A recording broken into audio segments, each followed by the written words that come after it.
and this is going to give me opportunity now to show you how to do this binding. Bear in mind we've only got a couple of inches, so we are going to have to bend the project up to get this to work. Alright, normally if we were doing a big quilt we'd have 8-inch tails and we'd have plenty of room to work, but having said that, this time you can see the difference between the right and the wrong way round. So as with anything else, it's 2.5-inch binding, so we need a 2.5-inch crossover.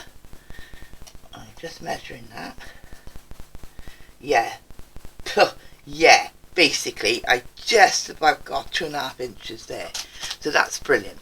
So what we need to do is to take the one side, and I can more or less do it by eye, but and say, well, if I cut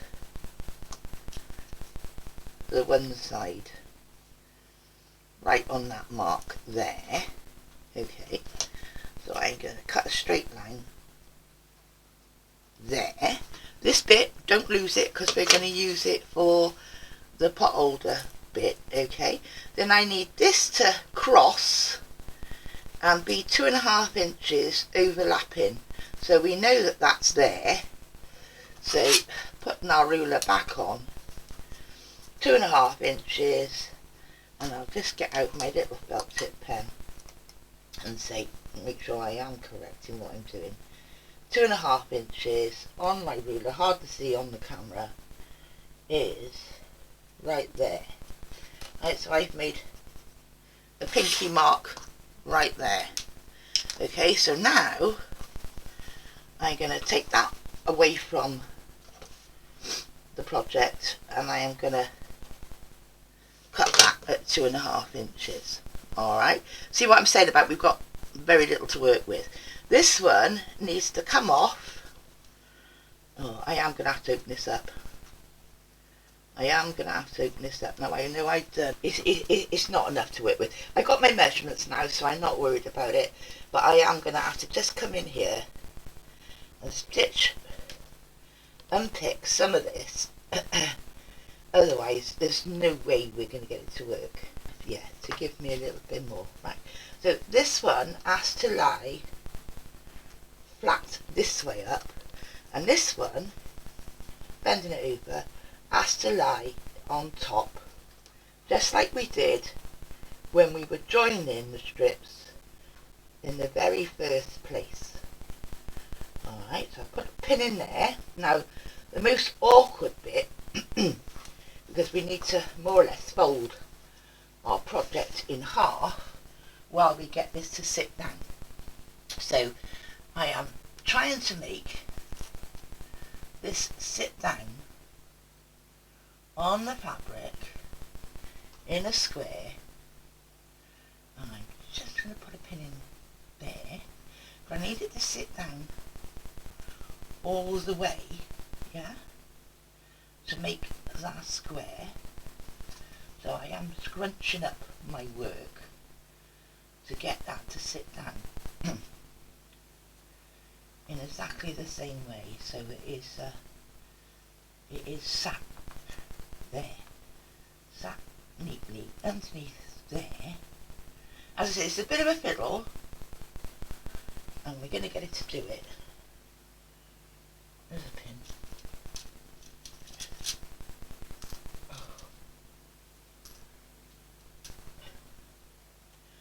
And I'm just putting a pin in there to hold it for a minute. It's not quite right.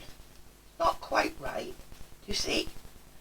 But now, in the same way as we did before, what we're aiming to do, and it's easier once you get the needle on it and a few stitches started, then you can really pull it round properly.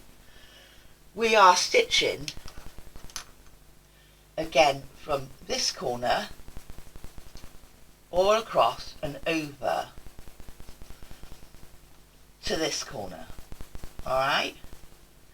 So we're making that diagonal stitch line, and once, as you can see what I'm doing now, once you get it under your needle you can pull it straight and flat so that you do that line across there, across the middle. So I'm going to go and do that and come back to you. No two ways about it. That was a fight to stitch from there to there, alright? But I have tested it and it does work. So I take my pin out and naturally bringing it, this is because we've got such a small space to work with.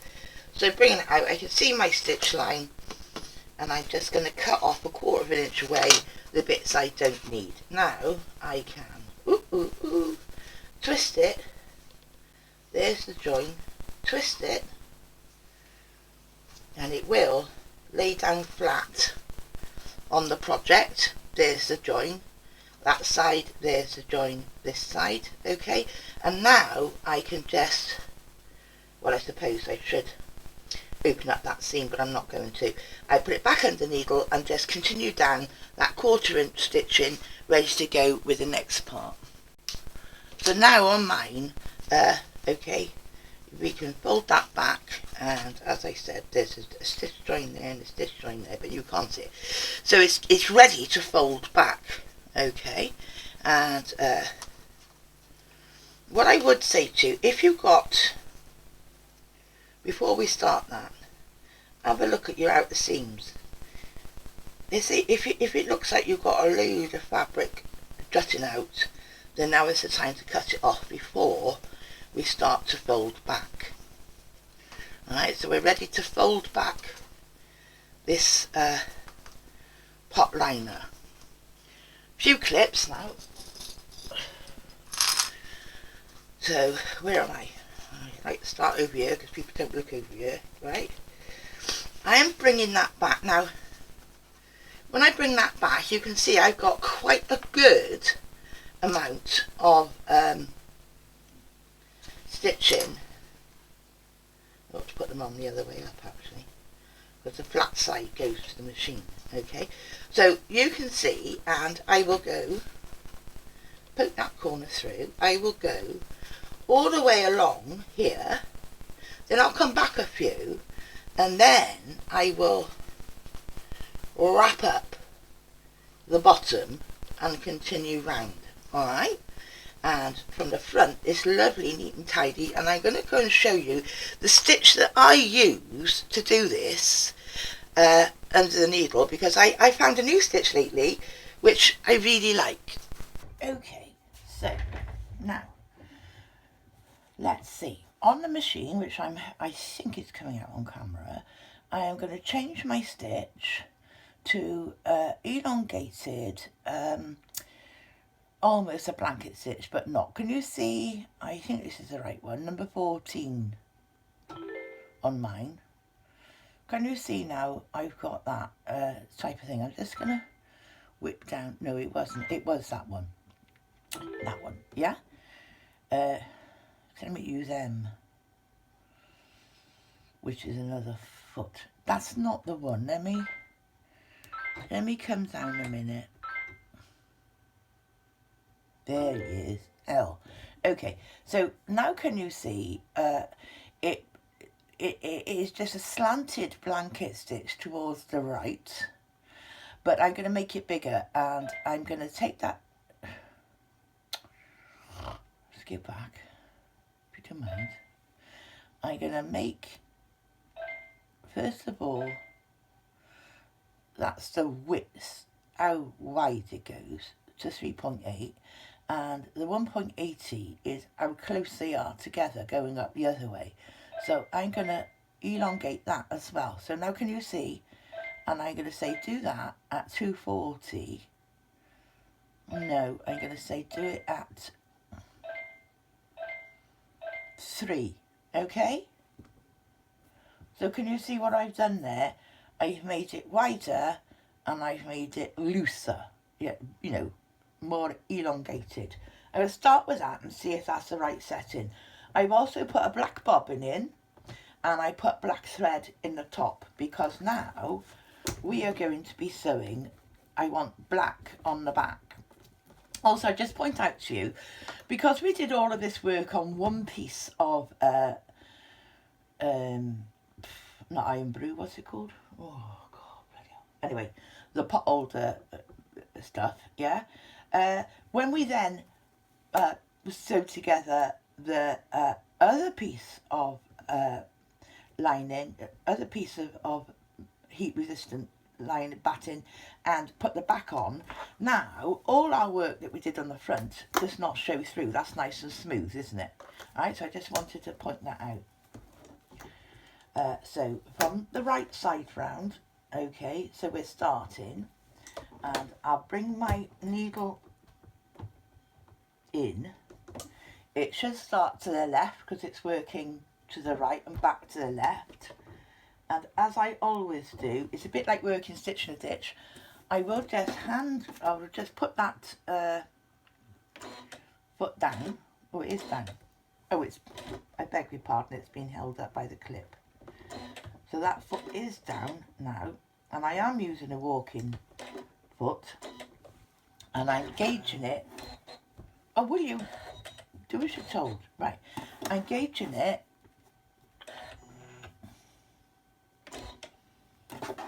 so that I start off, my needle lowers right on as if I was stitching in a ditch. And now I'm going to put the speed of my machine right down as well, because I want this, and I'm not going to go very fast.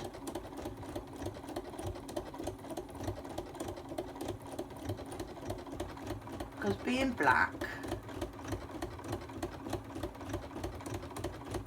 I want it to work in that ditch for me. Okay, as we go along, I slide my clip along, right?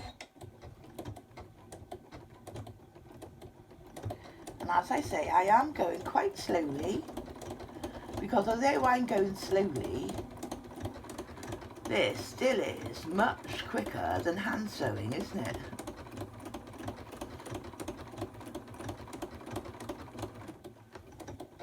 Now I'm taking my clip off, checking that everything is working beneath me.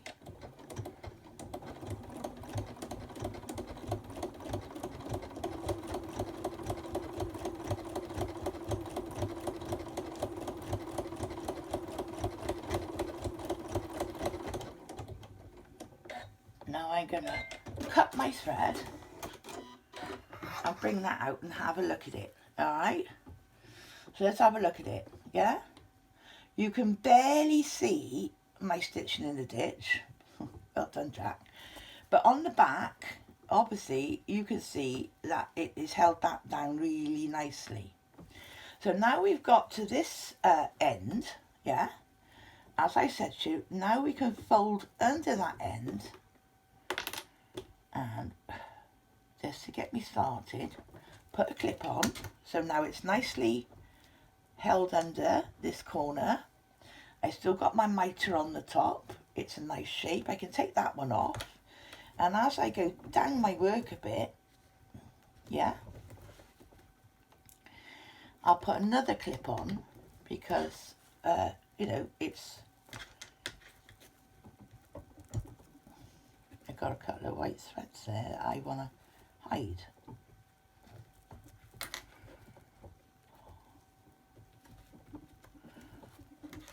Oop. And that went west. Isn't it? It's like, you know, many plans made by mice and men. My God, I lost that. Pop that clip on and make sure that the front is looking equal, yeah. I got plenty to work with. So I stopped going left to right. So now I put it back under, and again I adjust my needle to come down just above that corner, yeah.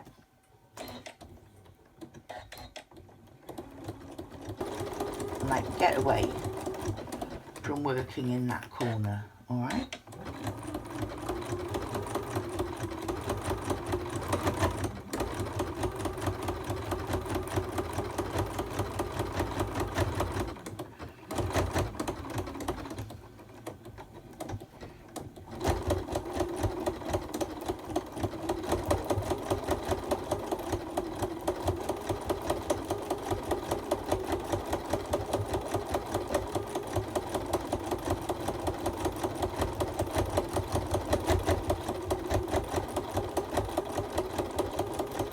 So I'm going to keep working around my Santa in this mode, treating the corners exactly the same, alright? And that's how we do a nice stitch down to give us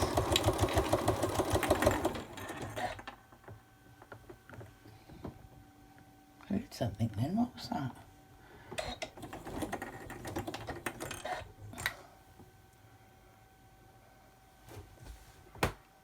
Oh, sorry.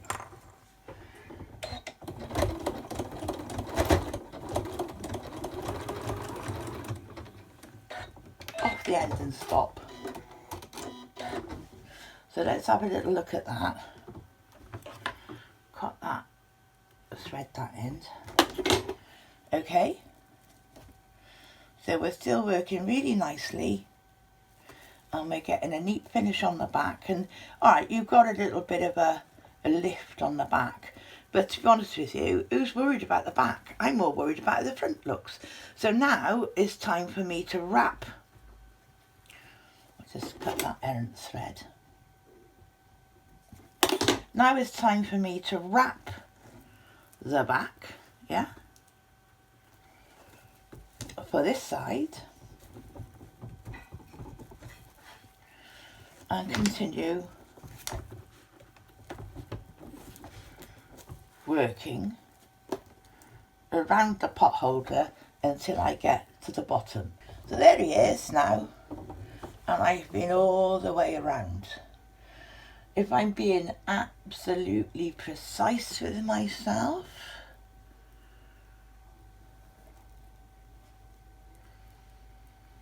oh, I thought I did. I thought I saw a couple of black stitches.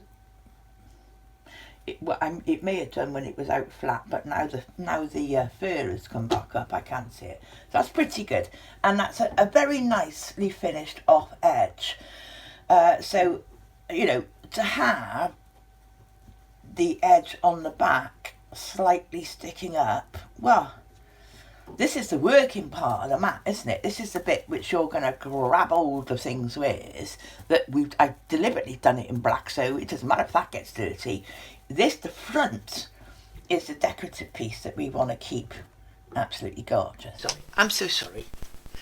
So I've got my 2.5 inch ruler. I'm putting the 1/2 inch line down the outside of it, taking a cutter and cutting off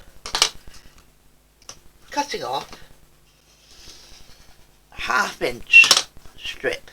Okay, that's how wide I want my strip to end up.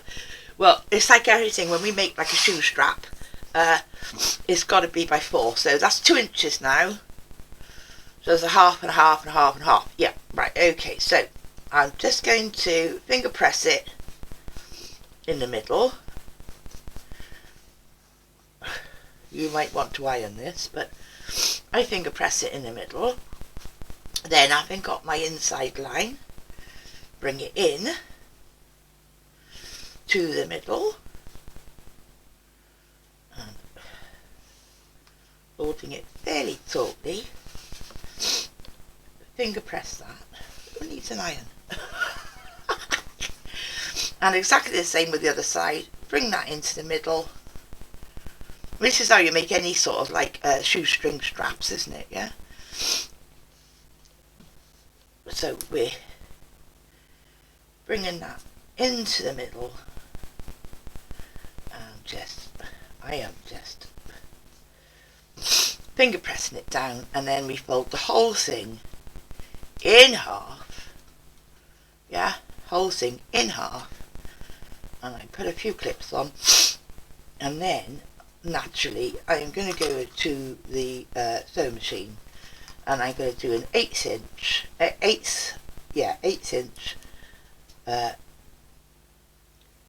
seam line to hold that together. So now I've got basically a 1/2 inch. Told you I was going to make it 1/2 inch. See, there's 1/2 inch. Okay, so I've been off and measured what I want to do. As I was saying to you earlier, forget my pink marks for a minute. If you were just making this to hang on a hook, yeah, you wouldn't need anywhere near the length of this. But you need to cross it over and then pin it like that, so you've got your little loop. And then these bits, you want to make sure that they are lying across your, sew it here, back and forth a few times.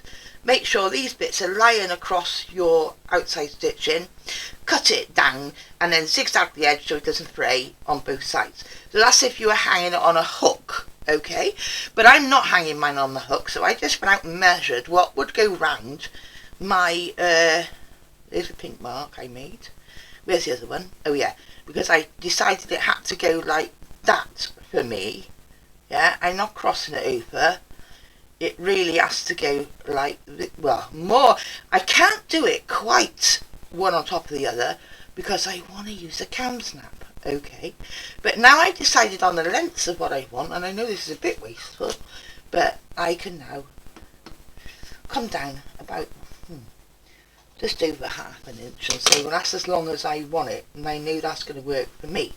Then one side, I'm going to kind of put it on a bit of an angle. Yeah. I don't want it to interfere with his hat, so I want to keep it. She says, how are you going to do it?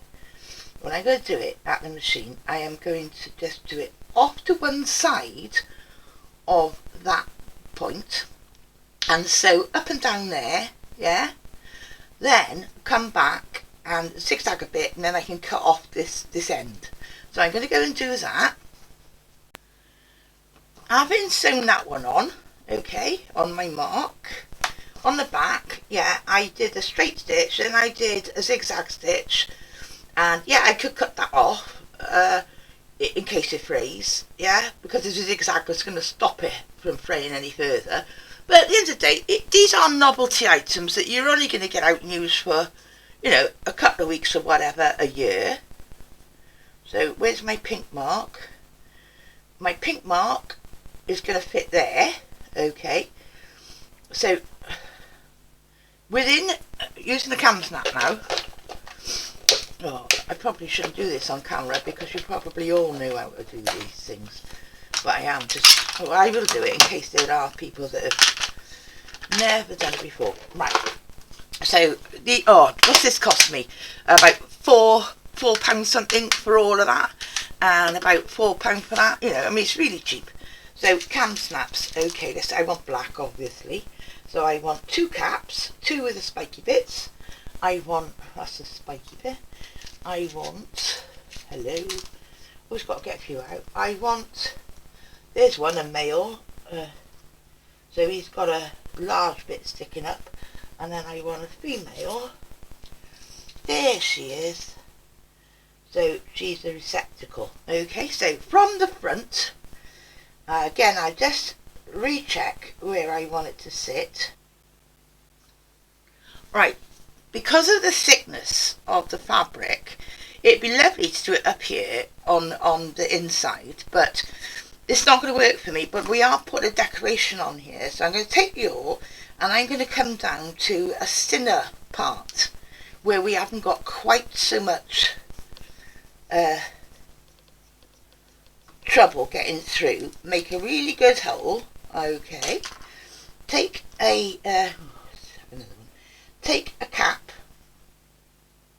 poke that through the hole. I can feel it, there it is, okay. Take a female,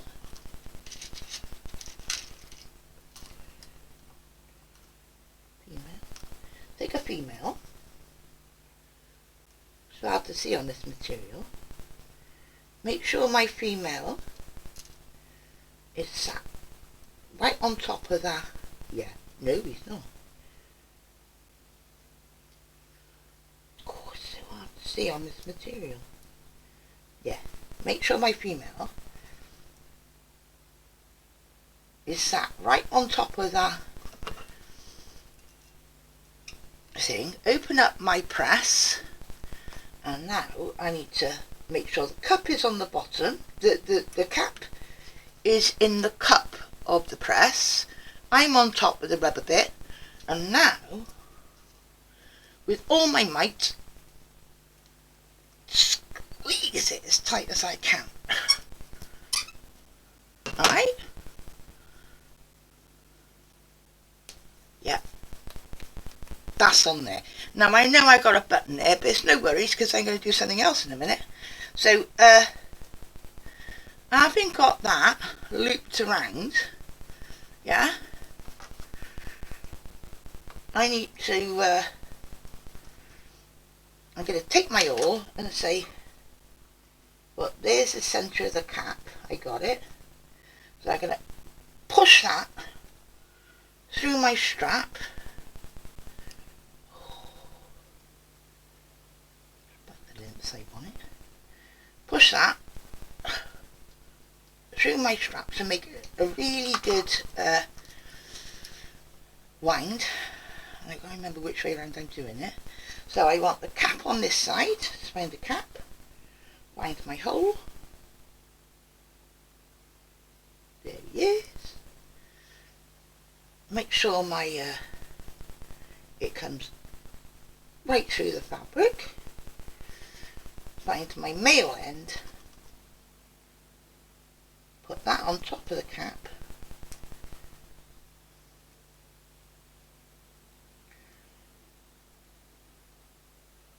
Yeah, put that on top of the cap. So the cap end goes into the cup, and just moving that around a bit. The other end is under the rubber, okay? And press that with all my might. Okay, so now there he is. He's stuck there. So now, there we go. Now I've got a removable strap, so I can clip that around the door hook, around the bar for the oven, you know, around the towel rail, anything. I can move it around, okay? Now the last thing I want to say to you was, in the last one I did, as somebody has told me now what they're called, a Suffolk puff or a yo-yo. I did, and I put a button in the middle of it for the top. This time I'm not. I always make improvements every time I do something. This time I'm going to simply sew either one or two bells on the top of my Santa hat to slightly cover that cap where we've got this. But I'm really pleased. This is why we call Crafty Senses, because now I can hang it anywhere. Also, I'd say to you, with this, when it's done, yeah, obviously this is very decorative and you're never going to put hot things on top of it because you're going to spoil it. But it is very nice to put on the table so that, you know, when somebody says, oh, pass me the roasties, Christmas Day, this is on the table and they can pick this up and grab the roasted dish and move it along the table without getting their hands burnt. So it's decorative and it's useful on the Christmas table. I'm thinking of doing a Rudolph one. I've had a little idea about how to do a Rudolph one as well. So we'll come back to that another day. Thank you for watching. Thank you for playing along. And I hope you've enjoyed it.